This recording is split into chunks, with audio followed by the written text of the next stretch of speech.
One, two, three most common chest training mistakes. Before I get into that topic, guys, I encourage you to please check out my new book called Massive Iron. You can find Massive Iron linked below. Massive Iron isn't just another boring old training book. Massive Iron will help you maximize any training system. It gives you a complete set of tools and rules that'll help you maximize your progress. Don't waste any more time in the gym. Learn how to maximize every set, every workout, and maximize the muscle and strength building process by purchasing Massive Iron. And I wrote it, and I guarantee it's a good book. So guys, with that plug done, let's talk about the 3 most common chest training mistakes. One of these might not be as obvious as you think, and one of them I've touched on previously in my back training video. So let's get into the first one, guys. The first most common back training mistake is bad bench press form. Arms flared, flat back benching, this type of benching. The stuff that's taught in bodybuilding magazines by bodybuilders all over the interwebs. It's horrible form. This arms flared, flat back, limped body type of benching is horrible. It's not only horrible for your shoulders, it also reduces leverage. You have no tightness at all, and it reduces your power. So because you're not staying as tight as you need to be by creating a proper back shelf and getting proper leverages, proper setup, setting your body up like a coil, you're reducing your power and you're reducing your potential gains. This is an issue if you want a big chest like most of you do. Now, to correct this, you just need to go across the 200 channels on YouTube that teach proper bench press form. Find a reputable trainer, preferably a powerlifting type trainer. You don't have to get that super powerlifting arch, but you do need to learn how to set up properly and get good tightness. This will increase your power. This will increase your progress. This will reduce strain on your shoulders, reduce risk of injury, and it will only help your bench press in the long run. So guys, the second most common chest training mistake is unbalanced torso training. This one I've touched upon before, but this one needs to be on this list. Guys go into the gym and they hammer the living snot out of their chest and their front delts. Front delts get worked hard during the bench press.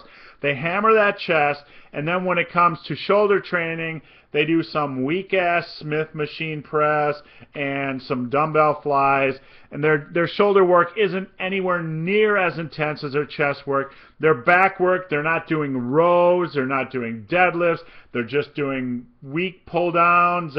They're pulling with their hands instead of driving their elbows back. Their back training and their shoulder training sucks.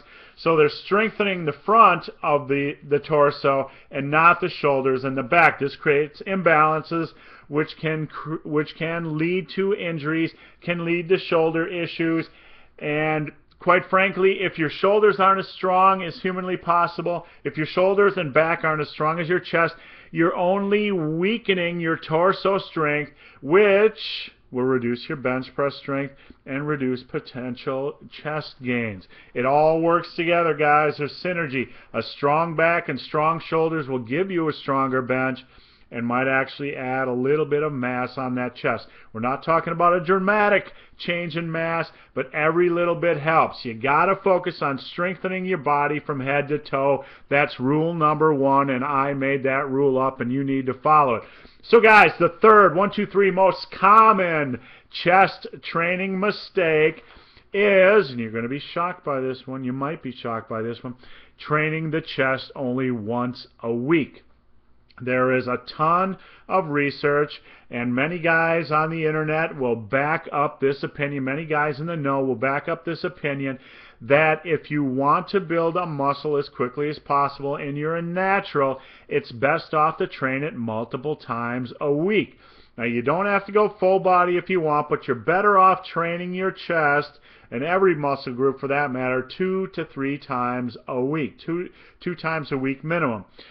Now, when you go into the gym and you train your chest 2 times a week, you're not going to do it like a body part split. You're not going to do it with 16 to 20 sets per day. You're going to cut that in half if you're doing it 2 days per week. You're going to cut the volume down to about half and use the same amount of weekly volume. You're just going to slice it in half and use 1/2 on one day and 1/2 on the other. Muscle protein synthesis levels get elevated for about 48 to maybe 72 hours. So it's good after that 72-hour period, about that 3-day period, to hit chest again. It's even better to hit it every 3rd day. Again, you're not volume training with every session. You're just going in and hitting it, giving it a day of rest, hitting it, giving it a day of rest, hitting it, giving it a day of rest. So guys, those are the most 3 common chest training mistakes. Again, crappy bench form, arms flared, flat back, limp noodle benching, bro benching, horrible. Number 2 is unbalanced torso training, hammering the chest and the front delts and leaving your shoulders and back weak. This is going to reduce your strength. This is going to reduce your gains, and nobody wants their gains reduced. I don't. You know you don't. And the 3rd most common chest training mistake is training your chest only once a week. So guys, hope this video has been of some help. If you have any questions on this video, there's a link to a Q&A. You can ask me any question you want. I answer every question. So if you have a question, come on over, ask me. I'd be glad to help you out. If you made it this far into the video, please subscribe to my channel. I try to give you the best information possible on the net. No bullshit, no craziness, just honest to goodness quality advice. So guys, as always, thanks for watching and have a great day.